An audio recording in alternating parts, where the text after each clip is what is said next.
Hi friends, today I am going to explain The Lost Spring. This story is about the childhood and it is written by Anis Jung, who born at Rourkela, India in 1964. And this story includes three stories. And the first story is about the boy Sahib. And story start with the line, "Sometime I find a rupee in the garbage." "Why do you do this?" I asked Sahib, whom I encounter every morning, scrounging for coal in the garbage dump of my neighborhood. Sahib left his home long ago, said amidst the green field of Dhaka. His home is not even a distant memory. There was many storms that swept away their field and homes. His mother tells him that why they left looking for gold in the big city where he now lives. Scrounging means searching for किसी चीज को ढूंढना. Amid means in the middle. हर सुबह जो writer देखता था कि जो एक यंग रैक पिकर है, मतलब जो कूड़ा उठाते हैं बच्चा, वो हमेशा गार्बेज डंप के पास आता था जो उन ऑथर के घर के पास था और उसमें गोल्ड ढूंढता था. मतलब राइटर ये कह रहा है सर्च फॉर गोल्ड से मतलब था कि जो गार्बेज है वो फुल ऑफ यूजलेस थिंग्स का था जो हम लोग फेंक देते हैं, बट फिर भी वो उसको काफ़ी टाइम तक शफल करता रहता था जैसे उसको उसमें कुछ प्रीशियस मिल जाए जैसे गोल्ड. और जो बॉय का नाम था साहिब, उसका होम ढाका में था और वो ग्रीन फील्ड्स वहाँ पे बहुत ज़्यादा ग्रीनरी थी और वो उसे काफ़ी साल पहले छोड़ चुके थे और इवन अब उनको वहाँ के बारे में याद भी नहीं है. उसकी मदर ने बताया कि क्यों वहाँ पे एक तूफान आया था जिसने उसके घर को डिस्ट्रॉय कर दिया, फील्ड को, तो उन्हें घर छोड़ना पड़ा और इस cities in search of gold यहाँ पे रहना पड़ा. राइटर दोबारा कहता है looking for gold in the big city. Gold का यहाँ पे मतलब है कोई प्रीशियस चीज़ जो उनके होम टाउन में अवेलेबल नहीं थी, जैसे कि शूज़, मनी, बैग्स, चिल्ड्रंस के लिए फूड, कपड़े, रहना, मतलब जो भी उनके रहने का तरीका है या जो भी उनके रहने के साधन है. जो बॉय था वो उसमें प्रीशियस थिंग सर्च करता था गार्बेज में. एक दिन राइटर ने उससे क्वेश्चन कर लिया कि तुम क्यों इस गार्बेज में ऐसे कुछ ढूंढते हो. I have nothing else to do, he mutters, looking away. Go to school, I say glibly, realizing immediately how hollow the advice must sound. There is no school in my neighborhood. When they build one, I will go. If I start a school, will you come? I ask, half joking. Mutter मतलब low voice में बोलना, ग्लिबली मतलब बड़ी confidence में answer देना, होलो मतलब meaningless, इसका कोई मतलब नहीं है. साहिब ने रिप्लाई किया राइटर को कि उसके पास कुछ करने के लिए है ही नहीं. तो राइटर ने सजेस्ट किया कि तुम स्कूल क्यों नहीं जाते हो. फिर उसको ये एडवाइस अपना बहुत ही खाली लगा, क्योंकि मीनिंगलेस लगा, क्योंकि वो एक पुअर बॉय था. और उसने रिप्लाई किया कि हमारे एरिया में कोई स्कूल नहीं है जहाँ पे वो रहते हैं, और उसने ये कहा कि अगर कोई स्कूल खुलेगा तो मैं ज़रूर जाऊँगा. तो राइटर ने ऐसे मजाक में पूछा, क्या मैं स्कूल खोलूँगी तब तुम वहाँ अटेंड करोगे? Yes, he says, smiling broadly. A few days later, I see him running up to me. Is your school ready? It take longer to build a school, I say, embarrassed at having made a promise that was not meant. But promise like mine abound in every corner of his bleak world. Embarrassed मतलब feel ashamed, मतलब कुछ अब शर्म आ रही है. Abound exist in large number, बहुत सारा होना, और bleak मतलब empty, खाली. साहिब ने कहा कि वो राइटर का स्कूल ज्वाइन करेगा कुछ दिनों बाद. क्या स्कूल खुल गया? और वो भाग कर पूछने गया कि स्कूल रेडी हो गया है. तो राइटर ने रिप्लाई किया कि थोड़ा सा टाइम लगता है स्कूल खुलने में, बनने में, और उसको थोड़ा अशेम भी है कि उसने ऐसा फॉल्स प्रॉमिस किया, क्योंकि उसने तो वो ऐसे जोक की तरह मतलब मजाक में कहा था. बट उसने ऑथर की कोई भी इंटेंशन नहीं थी कभी स्कूल खुलेगा, बट उसको अपने ऊपर अशेम फील हुआ क्योंकि वो साहिब को हर्ट कर चुकी थी, क्योंकि वो ऐसे फॉल्स प्रॉमिस के हमेशा बच्चों से किए जाते हैं, स्पेशली जो पुअर बच्चे होते हैं, जो इस वर्ल्ड में बहुत सारे बच्चे रहते हैं, और ऐसे ही उनसे फॉल्स प्रॉमिस किए जाते हैं. उनके आसपास जो भी हैं सब करते हैं, और वो ये एक ऐसा प्रॉमिस था जिसको वो फुलफिल नहीं कर पा रही थी. After a month knowing him, I asked his name, Sahib Alam, he announced. He does not know what it means. If he knew its meaning, Lord of the Universe, he would have a hard time believing it. Unaware of what his name represents, he roams the street with his friend an army of barefoot boys who appear like the morning birds and disappear at the noon. Over the month, I have come to recognize each of them. He would have a hard time believing it, मतलब ये बहुत difficult है उसके लिए विश्वास करना कि जो खुद के नाम का मतलब है कि वो इस यूनिवर्स का लॉर्ड है, और बेयरफुट मतलब नंगे पैर घूमना। राइटर 1 महीने बाद साहिब को जब अच्छी तरह से जानने लग गए थे तो उसका नाम पूछा, उसने रिप्लाई किया कि मेरा जो नाम है साहिब आलम है। राइटर सोचने लगा कि इस बॉय को बिलीव नहीं होगा और ये जानता भी नहीं है कि इसके नेम का क्या मतलब है। इसका नेम का मतलब है कि इस यूनिवर्स का लॉर्ड, और अगर इसे पता भी तो उसको बिलीव नहीं होगा क्योंकि इसका नेम उसकी लाइफ के बिल्कुल अपोजिट है। वो गलियों में घूमता रहता है अपने फ्रेंड्स के साथ और एक आर्मी बना के घूमता रहता है जिनके पास पहनने के लिए फुटवियर भी नहीं है। वो सुबह में मॉर्निंग के वर्ड्स की तरह आते हैं और जैसी धूप होती है, दोपहर होती है, सब गायब हो जाते हैं। राइटर धीरे-धीरे अब सबको पहचानने लगी थी क्योंकि वो काफ़ी देख रही थी उनको। "Why aren't you wearing chappal?" I asked one. "My mother did not bring them down from the shelf," he answered simply. Writer ये भी पूछती है कि तुम लोग फुटवियर क्यों नहीं पहनते हो? तो बॉय है वो सिंपली रिप्लाई करता है कि उसकी मदर नीचे नहीं उतारती हैं। और इतना ऊँचा रखा है कि वो बच्चा पहुँच नहीं सकता। Even she did, he will throw them off, add another who is wearing shoes that do not match. When I comment on it, he shuffles his feet and say nothing. "I want shoes," say a third boy who has never owned a pair in all his life. Traveling across the country, I have seen children walking barefoot in cities on village road. It is not lack of money, but a tradition to stay barefoot is one explanation. I wondered if this is only an excuse to explain away a perpetual state of poverty. Shuffles मतलब आगे पीछे करना, excuse मतलब reason देना, perpetual state of property मतलब कभी भी ऐसी जो हमेशा पुअर रहने की कंडीशन कभी ख़त्म ही नहीं होगी। और जो दूसरा बॉय था उसने डिफरेंट शूज़ पहने हुए थे दोनों पैरों में, और उसने कहा अगर इसकी मदर उतार भी देगी तब भी ये नहीं पहनेगा और ये वो उसे फेंक देगा।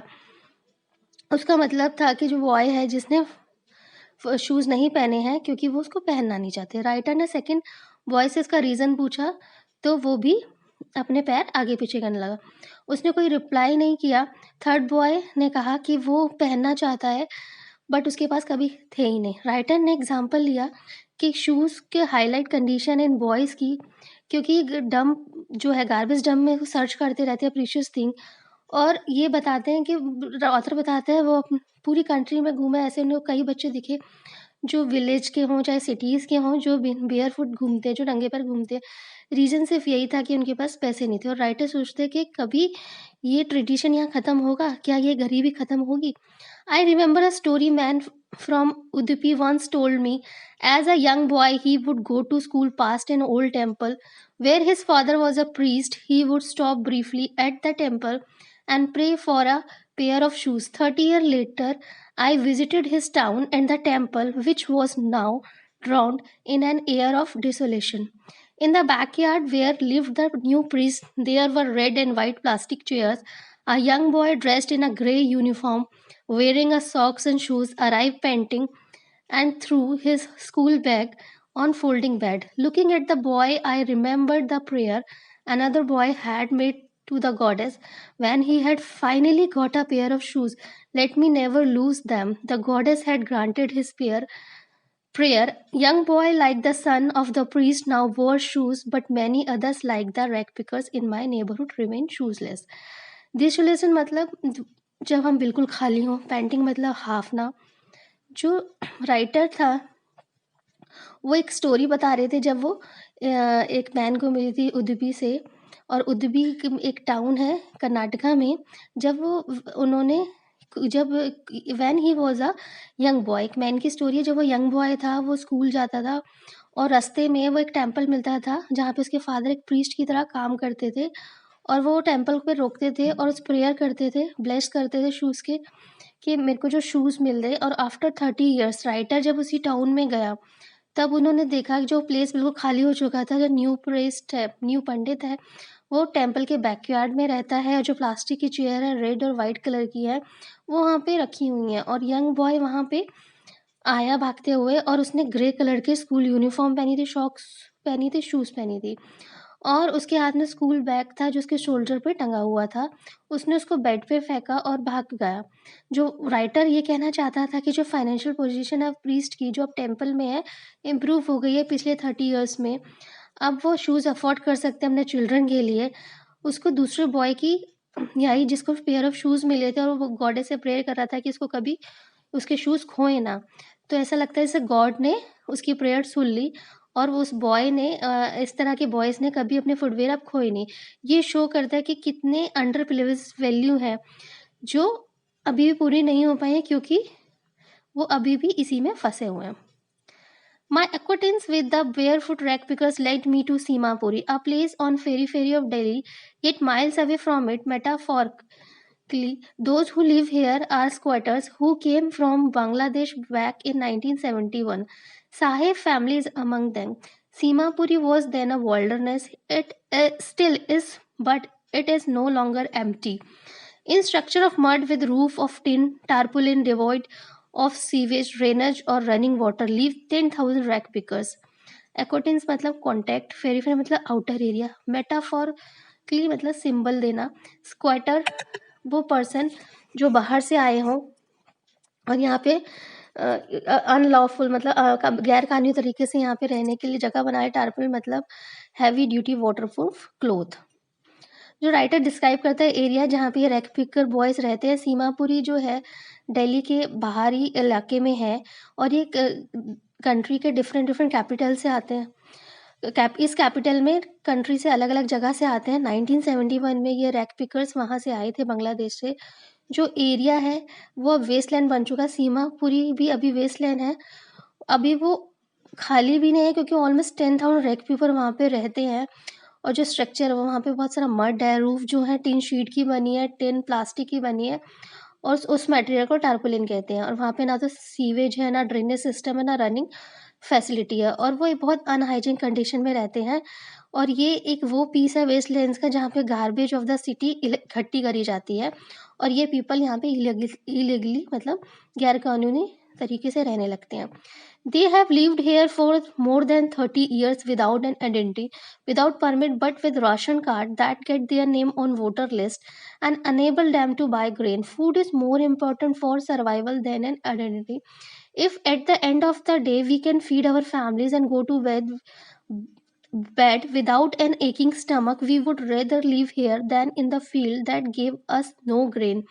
See a group of women in tattered saris when I ask them why they left their beautiful land of green fields and river. Permit means legal document, tatter means torn फटा हुआ।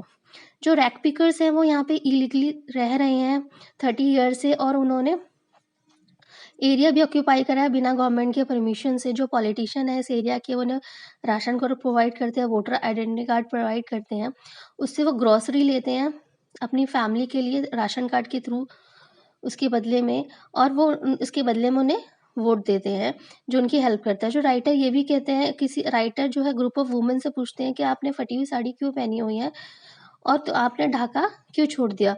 तो वो रिप्लाई करते हैं क्योंकि यहाँ पे वो अपने बच्चों की भूख मिटा सकते हैं, और हम रात को अच्छे से सो सकते हैं। और देवर हैप्पियर, वो सीमापुरी में रहने में खुश हैं, ना कि अपने फील्ड ढाका में, क्योंकि वहाँ पे सब कुछ नष्ट हो चुका है, वहाँ पे फूड नहीं है। Whenever they find food and pitch their tents that become Trans's home. Children grow up in them, becoming partners in survival, and survival in Simapuri means rack picking. Through the year, it has acquired the proportion of a fine hard garbage. To them is gold. It is their daily bread, a roof over their head, even if it is leaking roof. But for a child, it is even more. जो people हैं जो यहाँ पे food की तलाश में आते हैं, उन्हें जहाँ भी फूड मिलता है वहीं पे अपना टेंट लगा लेते हैं, बच्चे वहाँ रहते हैं उनके साथ, और धीरे धीरे वो वहाँ पे अपनी पेरेंट्स की हेल्प करते हैं।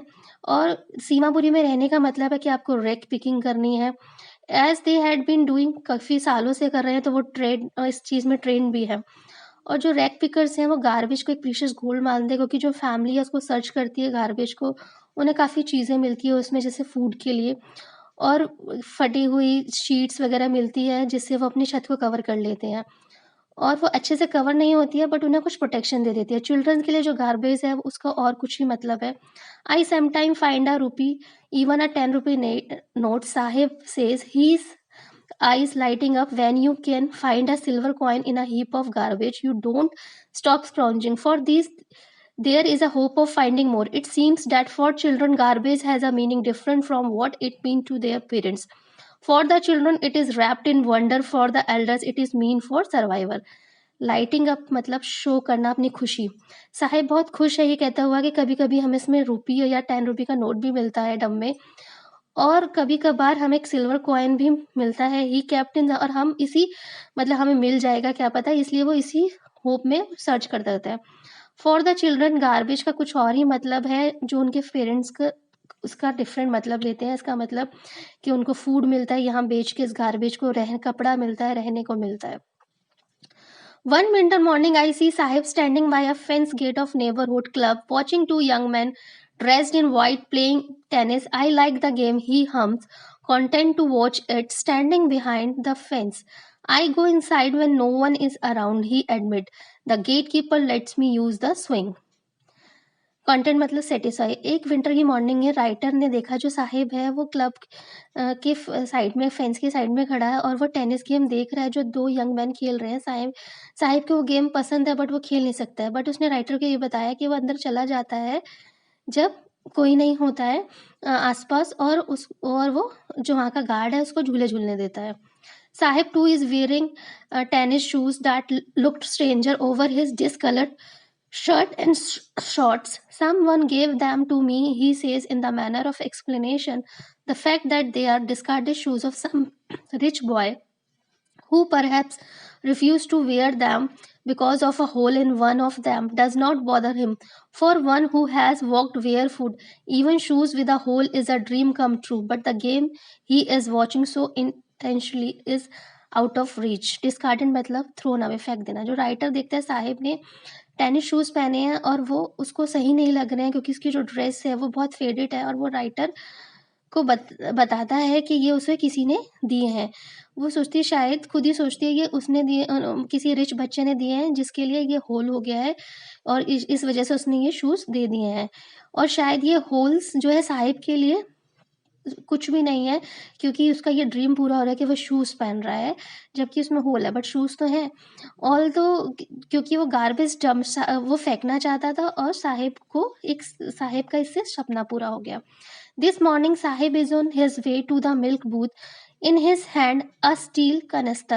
I know, work in a tea stall down the road, he says, pointing in the distance. I am paid 800 rupees and all my meals. Does he like the job? I ask. His face, I see, has lost the carefree lost. Look, the steel canister seems heavier than the plastic bag he would carry so. अब जो एक morning को writer को साहिब को मिलता है जो कि अपने रास्ते में मिल्क बूथ पे जा रहा है मिल्क लेने, उसके हाथों में स्टील का कंटेनर है और वो उसे बताता है कि उसे जॉब मिल गई है टी स्टॉल पे और वो 800 रुपीज़ अर्न करता है, उसे खाना मिलता है। जो राइटर ने उसे पूछा कि उसे उसकी जॉब पसंद है, और उसने बहुत केयरफुली लुक दिया, बहुत अजीब सा लुक दिया, क्योंकि अब जो साहिब है वो किसी और की शॉप पे वर्क कर रहा था, वो खुद का मास्टर नहीं रहा। उसके ऊपर रिस्पॉन्सिबिलिटी आ गई है। पहले वो रैक पिकर था, अपना खुद का बैग लेता था, खुद का मास्टर था, अब वो खुद का मास्टर नहीं रहा। गाइस, ये हमारी फर्स्ट स्टोरी थी। इसमें अभी और भी 2 स्टोरीज़ हैं जो मैं आपको नेक्स्ट वीडियो में एक्सप्लेन करूँगी। Thank you guys and please subscribe our channel.